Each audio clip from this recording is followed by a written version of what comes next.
Hey there, ladies and gentlemen, this is Mithal with TGN bringing you another Rift versus WoW or WoW versus Rift, whatever you want to call it. This is episode 3 of the entire show, and this is part 2 of our PVE, dungeons and raiding coverage. The last one was quite a rant, so we're going for another part which will probably be equally as long, but it's going to be exciting and fun. Are you excited as well, Loudscast? Oh yeah, definitely. Thanks once again for having me on the show here. Speaking of the show, don't forget guys to subscribe to the show if you're enjoying this series so far. And if you missed the previous episode where we did cover a lot of stuff but it did get quite ranty, just push the previous button at the top of the video. So we're going to move right along here and we're going to talk about boss mechanics in both Rift and World of Warcraft. So if you want to go from a sort of Rift perspective on that? Yep. In terms of Rift, what you have is obviously you get into your basic dungeons through leveling, and as we've stated on the previous episode, the mechanics actually start coming in terms of your leveling dungeons slightly. Some, you get your basic, don't stand in the fire, do a dispel here and there, etc., etc. Don't move him around as a tank, that sort of thing. Now, once you get... what was that? Sorry. That's interesting that you start from such a early sort of level doing that, because in WoW there is absolutely none of that whatsoever. Until you start getting to heroic modes, the dungeons in Cataclysm, for example, there's no real sort of mechanics used on boss fights whatsoever. Really, I'd say. I know that Azeroth was reforged, and if there is something there, forgive me, I've gone through a lot of the dungeons on my Paladin, and I couldn't really spot anything that was really all that different. So I think it's really good that from such an early level, that you do start getting used to basic boss mechanics in Rift. That's really good. Absolutely. I do think, however, that the jump from normal to heroic is slightly less big than you have in Cataclysm. So probably they are slightly more difficult than the heroics that I have done. Obviously, I haven't done the Zul'Gurub and Zul'Aman heroics, but in terms of difficulty jump, well, you obviously have your don't stand in the fire again, but this time you can actually properly die if you stand too long in it, and you have all these beams going around, and if you stand at them you get loads of damage, a la the Shadow Dragon that was at the end of Wrath, which I don't know the name of at this point. Yeah. So you definitely get a lot of new abilities, but not really yet the difficult I would like them to be at, in terms of if you stand too long in the fire you're dead, but they're definitely more difficult, yeah. Okay, in terms of boss mechanics, Zul'Aman, Zul'Gurub added a lot to that. There were previous raids, these bosses, they had to think of a way to get them into 5-man, while keeping some of the flair that was sort of previously there from the mechanics they had, and they've done a really good job.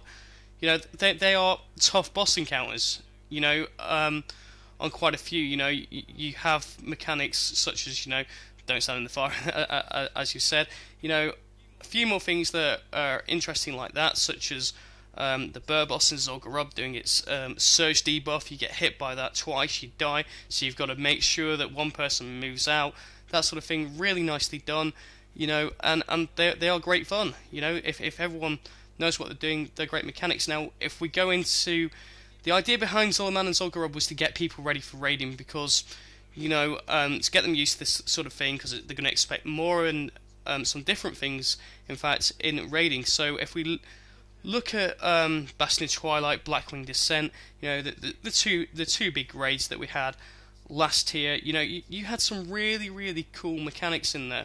And one of the best ones, and I know I love using Bastion of Twilight as an example for this, because Healthiest Wormbreaker, the Drakes he had, the fact that they changed each server reset as well, that was just brilliant. So you'd have a different set of mechanics there depending on which week you went in, and I thought that was absolutely brilliant. It's not going to feel like a first boss grind, you're just killing this boss to get to the next one, because the mechanics of the fight change each week, and that was a really good thing.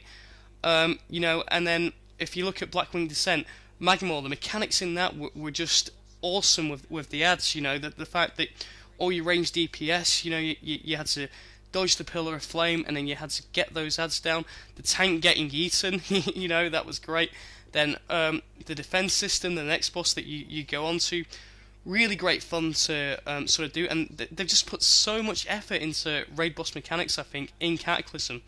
It's a really big, refreshing change from Wrath. You've got to be a coordinated group. You've got to use things like Ventrilo and stuff. You've got to have a decent raid leader who's saying things over vent when things are happening. You've got to have deadly boss mods and all the rest of it. It's really good fun. It's perhaps the best change I've seen in going from sort of Wrath to Kata. The fact that the boss mechanics are there, and they're really, really well done. Absolutely, I have to agree in terms of the rating I've done in tier 11 content. I mean, there's some really good stuff in there. Absolutely. Some examples from Rift perhaps is that. Well, in terms of mechanics-wise, it's probably the same in terms of Tier 1 rating. Obviously, Tier 2 rating isn't open yet. It's basically, well, as an example, we have this raid instance, which is a forest, a cave, which is foresty, and what they do is they plant a maze into it, right? And one of the final boss, the second last boss, is basically the lord of the life rifts, so to say. And what he does is he gets all the previous bosses down, makes them a ghost, and they each have one ability, and once they die, they give the main boss his ability, so he gets more and more abilities, bombs dropping everywhere, bad stuff on the ground, dispels, polymorphs. Once all those bosses are dead, which is really fun, he polymorphs every single one of you into a deer, and puts you outside of the maze, and afterwards you actually have to go into the maze to find him while he heals himself up. Okay, that sounds really interesting. I don't think there's anything quite that sort of advanced in WoW, but that might be game engine restrictions. WoW is working with a very old game engine now. I mean, they've done a lot of good things with it in Kata. But Rift will have the more advanced game engine, which means that they can explore perhaps more advanced mechanics like that. I mean, one of the things that I loved is when you get to the end of Blackwing Descent, you get to the end of the bot, you're on Cho'Gall, you're on Nefarian, the fact that you have different phase fights there, and it really does require everyone to, work together, be in the right place at the right time, do the right thing, otherwise you're not getting a kill on that boss, that's it, wipe, Absolutely. It's really good. Anything else to say at all? No, I think we are having an agree. Well, in terms of Rift, we're going to have to wait for Hamanel to open up. The company that makes Rift, Tryon, has actually stated that they're trying to push their mechanic making abilities in the new raid instances. So we'll probably have an update on that in not too long. So we'll see what happens then. Okay, so we're going to move on now, guys, onto Random Dungeon Finder, which has existed in WoW since, I believe, came in about mid-Wrath of the Lich King, towards the end of Wrath of the Lich King, Dungeon Finder. Does anything like that exist in Rift? Yes, it wasn't there since the beginning. They've actually implemented it in 1.2. Now, the difference, and a big difference at that, is that the 1.2 Dungeon Finder was actually server only, if you know what I mean. So you could only get people from your own server. Now, this has an advantage and a disadvantage. The advantage is that the feeling of community, which in my opinion has definitely been lost since Wrath, mostly, internet animosity, people being dicks in random instance runs, basically, that is entirely gone. People are actually being nice, but it takes a lot longer to actually find a group. I'm not really sure how long does it take for. I remember when I was tanking in Cataclysm, it took me 5 seconds to actually find a group. But what is it now in terms of DPS? Do you know? DPS, I play an enhancement shaman. I'd probably say about 15 to 20 minutes if you're doing a pure pickup group. I am on Draenor, which is one of the highest horde populated realms in Europe, so that has its advantages definitely. But yeah, it's about 15 to 20 minutes, I'd say, to find a pickup group. Now, I like what you said there about the feeling of the community and everything, because pre-Dungeon Finder, shall we say, when I was leveling up my chamois and this, that, and the other, I purposely tried to be really nice to tanks and healers that I would group with. I added them to my friends list, this, that, and the other. And whenever they were on, I'd be like, hey, you're up for doing a dungeon run and this, that, and the other, just to get a group together. and it worked really well. We made some good friends. They knew that I was like a fairly competent DPS and the rest of it. So they were happy to group with me. And we just ended up forming our own sort of little group of 5 people. On the server to go and do dungeon runs, and it was great. But now, like you say, that has definitely been lost with random dungeon finder. And people do just act at times like complete assholes to one another, on the party chat system there, and that, and the fact that if you're in a server group, for example, you're less inclined to leave that dungeon. And the reason why is because people are able to start saying on trade chat, this guy's an ass, don't group with him, this, that and the other, and so, but if you're a good competent player, you're going to get invited back, and to a group with people, and this, that and the other. And the other disadvantage as well is if say, for example, you're a DPS and the tank or the healer who have, a tank random dungeon finder group is instant. Healer, I think, is about 2 to 3 minutes wait, maybe.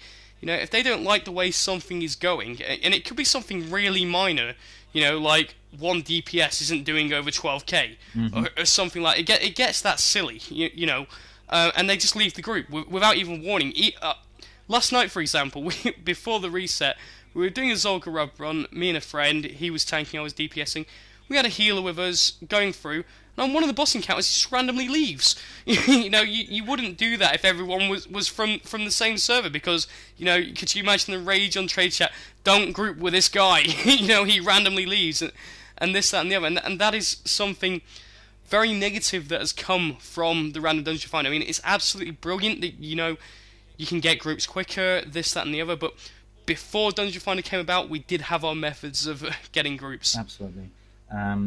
One thing I have to say here is that Tryon, the company that makes Rift, is actually already implementing a cross-realm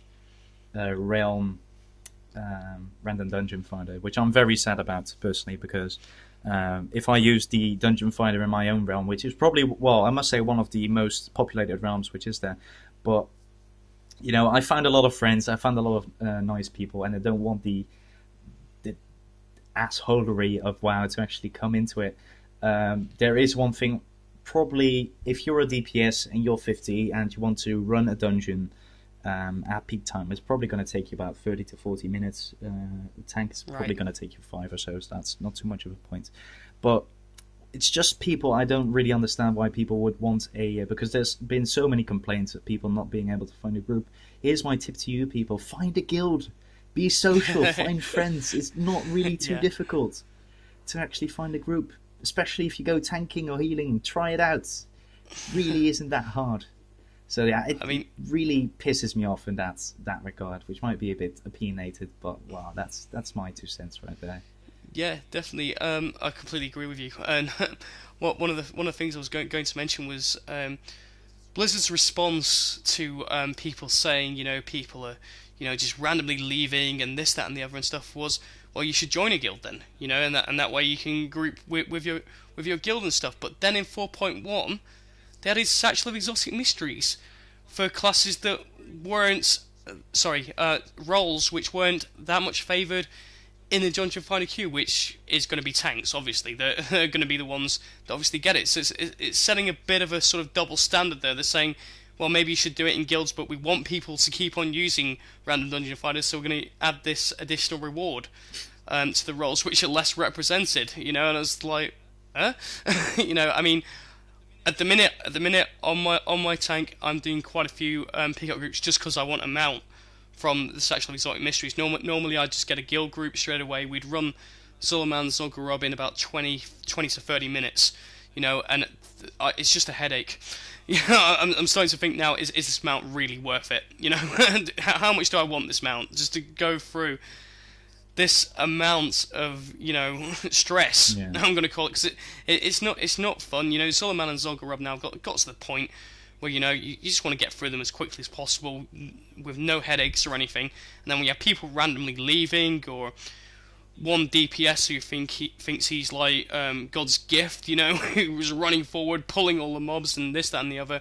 People not using crowd control, it just goes wrong, and I get frustrated, and I just end up leaving the group. And then the random dungeon finder, it's just a random lottery where the odds just aren't in your favour. Basically, is the way I see it.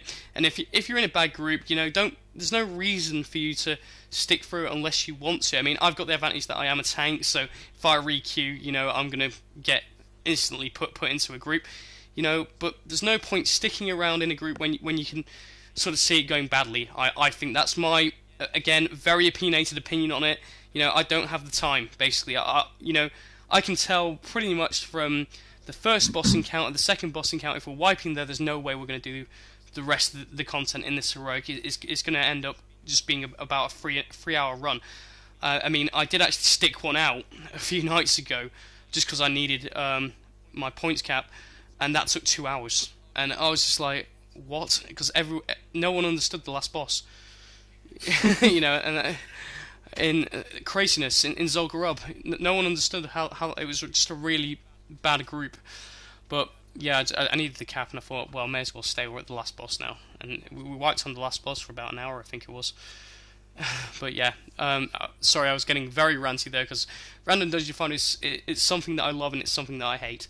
You know. Absolutely, it's definitely a bit of both there. I understand that some people in this game, you know, especially in Rift, which has, in my opinion, a bit more of a mature community at this point in time, at least, than WoW. I understand that people have lives, don't have a lot of time to actually go in, wait 45 minutes for a group, and then do a group for an hour dungeon. But really, for those people listening right now, I would recommend that the effort you're going to put in to actually make people who are like-minded. Obviously, we have free character transfers now, so you can go anywhere you like.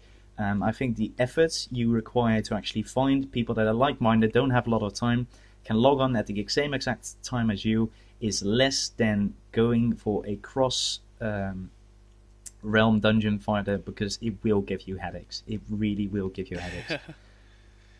I'd say the same thing in WoW. You know, either go with your guild. You know, do your guild run. You get your additional guild experience and one of your guild achievements for the week, I think it is now, as well. Failing that, you know, if you group with someone through RDF who, you know, is on your realm, you know, stay in touch with them, you know, and do runs with them. You know, if they're good and competent and all the rest of it, you know, and weren't abusive in the party chat, you know, just make friends with them and do dungeons with them. That's what I personally do as well. If I can't get a guild group, which is very rare, I'll just group with a few friends, and we'll just go and do it quite easily across there. I mean, I have the advantage that I'm a TGN director as well, so but I won't go into that too much. But yeah, okay, so Absolutely. We're now going to move on to dungeon and raiding content releases. Oh yes, yeah, what can I say? I mean, the major thing that pulled me to Rift when I was actually leaving World of Warcraft is just the insane rate at which Rift releases content. It is quite fantastic.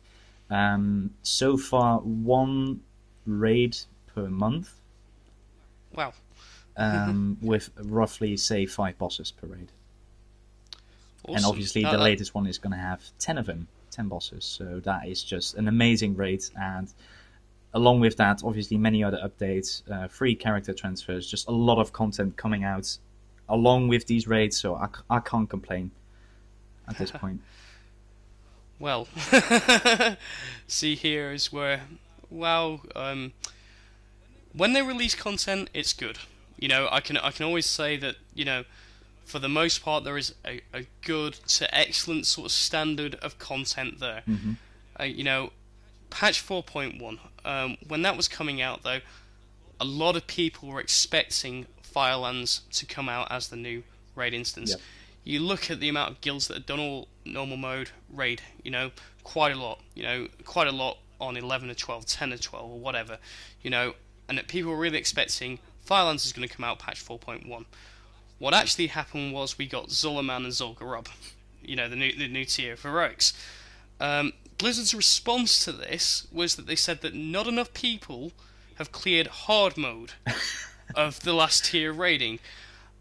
Now, I mentioned previously that personally I'm not a fan of hard mode. I can think of quite a few people and guilds out there, that don't really care about hard mode because, as we previously discussed, it's pretty much the same fight. But that was their reasoning, and they lost quite a few subscribers to it. In fact, probably quite a few to Rift, funnily enough. That they hadn't released this raiding content that people have been waiting for. But Zulaman Zolgarub came. People were happy because they got the 353 gear from there. And then they could move on to those boss encounters in the raids, which they couldn't previously do just due to gear, I suppose. But yeah, and then 4.2 hit, and we've got Firelands now at last. I don't know what the plan is for 4.3 at the minute. I just want to focus on Firelands. But the fact that you get a new dungeon every month or so, that's amazing. I think is that how often are new raids released in Rift? That is raids. You get one raid. Oh right. We haven't had any 5 dungeons added yet. Obviously, Rift is going slightly different in terms of progression now. I'm not really sure what way they're going, but we'll see. They've just released that 10 boss, 20 man, 20 player raid, so we'll see what's up with that. You do know that Firelands was actually planned to release with Cataclysm, and it was cancelled 1 month before the actual release date. Mm-hmm. Yeah, I was aware of that. With Cataclysm, there was a few things which got removed and not really spoke about for initial release, such as the Path of the Titans progression, Firelands, and it was just a case of, being a big development company like Blizzard, the fact that they just ran out of time. Yeah. It just simply came down to that. We've got a release date. We've given a release date. Are we happy with this content? No. Are we going to put it in? No. And, it might have been quality control. Do the dungeons in Rift, are they all of good quality? They're not just releasing content for the sake of releasing content? Well, probably it's not as elaborate as Firelands. Obviously, you're enjoying your Firelands bosses quite a bit. And yeah. I've actually checked them out myself in terms of raid guides, and I think they're quite new and elaborate. Not that wonderful. I must wait for Hammernail to actually judge this fully, but well, for one raid a month, I'm definitely not complaining.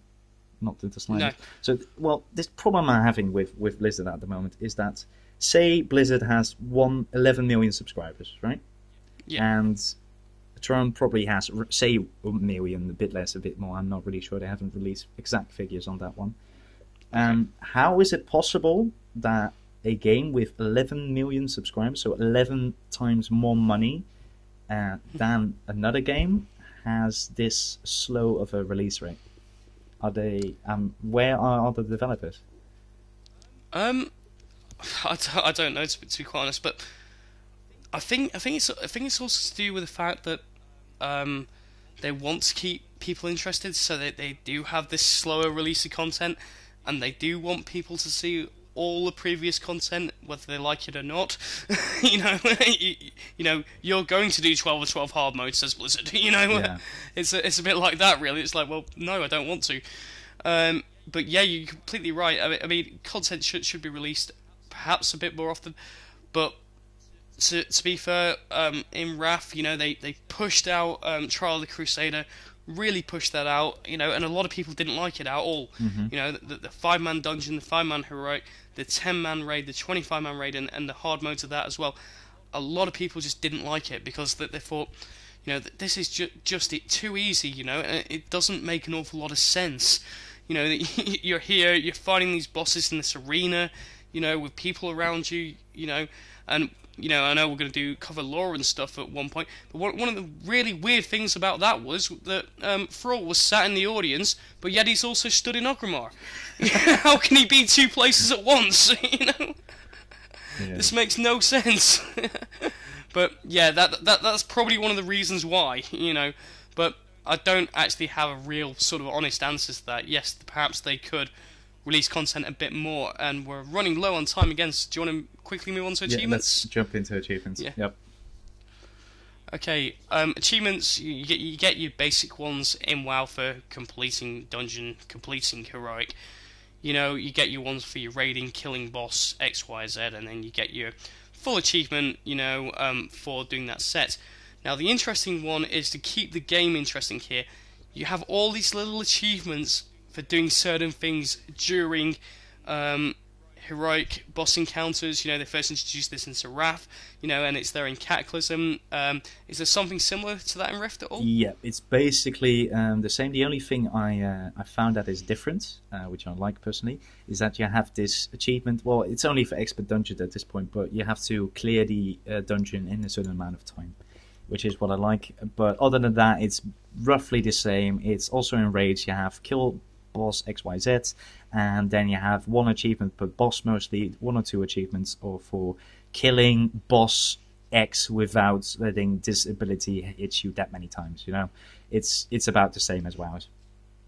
I mean, I think it's a good system because it encourages server play. For example, in trade chat on Draenor, we have a lot of people saying, you want to go do this achievement set in trade chat, get and then doing gear checks on people and this, that, and the other, and they'll go off for the evening and go do that, and that's great that people do that. I don't personally, because I don't really care that much about the achievements. I've got to say, I know you can get a couple of nice things from them, such as a mount and a pet and this, that, and the other, but to me, it's just a case of if I get an achievement, that's all nice and good.